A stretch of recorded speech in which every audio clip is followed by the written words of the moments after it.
Helicopters join the fight in War Thunder. Soul Worker announces a major content update with plenty more on the way. Guild Wars 2 celebrates 6 years strong, and ooh, look, it's a shiny new mech game, and it's headed to open beta.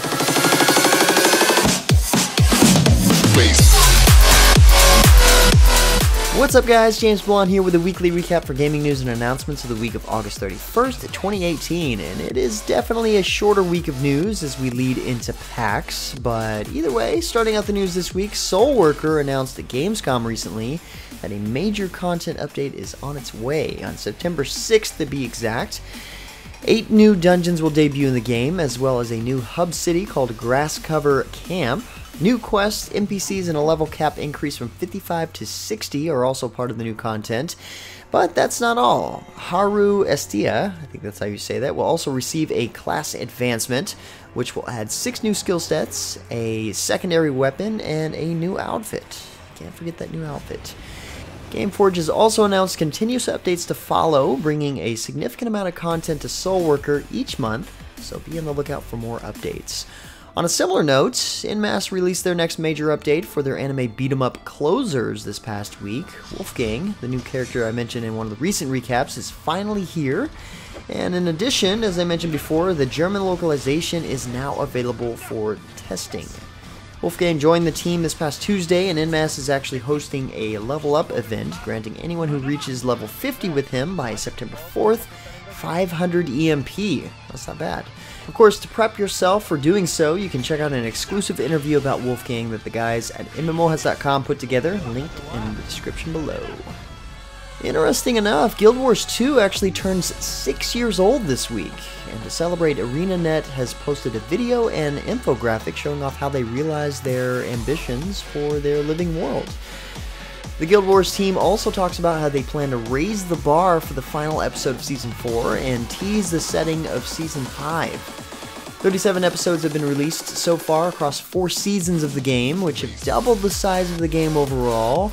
In addition, over 120 tracks of new music were added, and over 650 achievements have been introduced in Living World.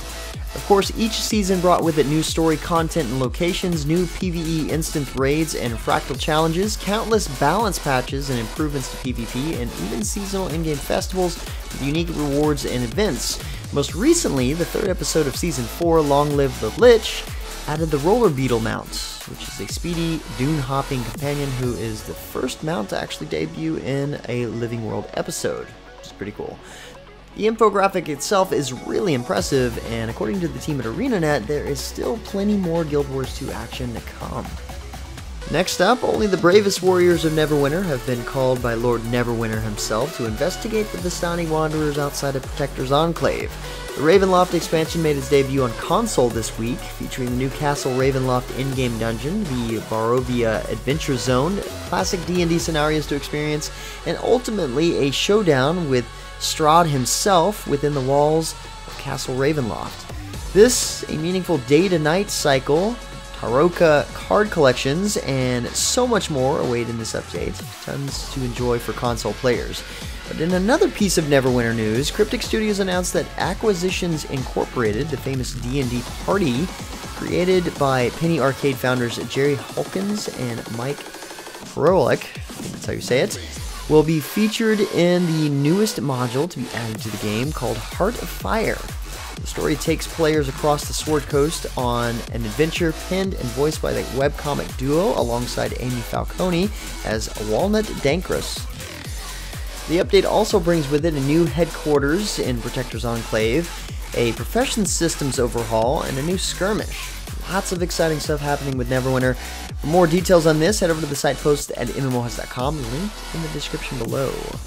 Going in a completely different direction now, a massive update rolled out globally for World of Tanks Mercenaries on console this week to celebrate the game's reaching 17 million players. Update 4.6 features a ton of new content, like a new artillery camera, which is kind of cool. The new trajectory view comes alongside the bird's eye view and allows players to follow a tank's shell from the camera that's lowered to the ground. Who'd have thought?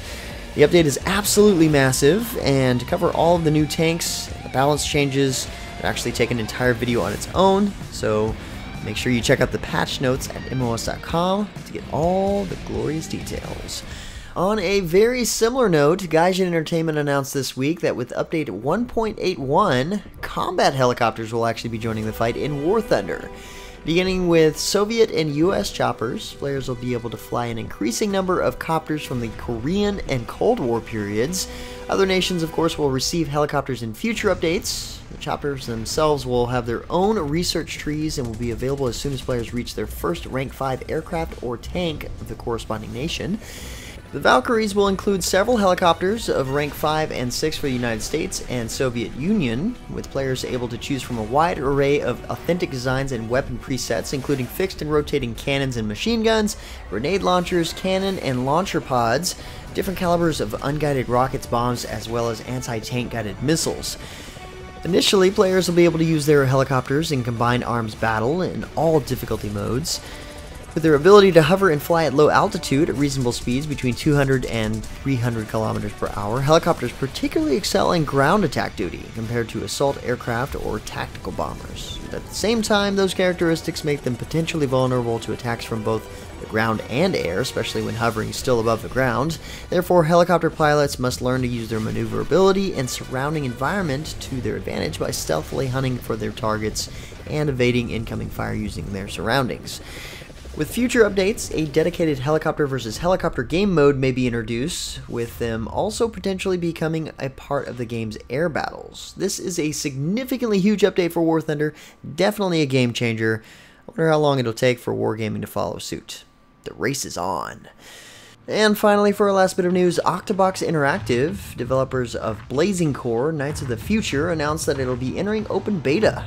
Following a successful alpha test, the open beta will begin on September 7th. Blazing Core has players take control of mechs in tactical 3v3 battles. The game features extensive customization options, and as players progress, new weapons and upgrades can be unlocked for the mechs to gain further advantage in each match.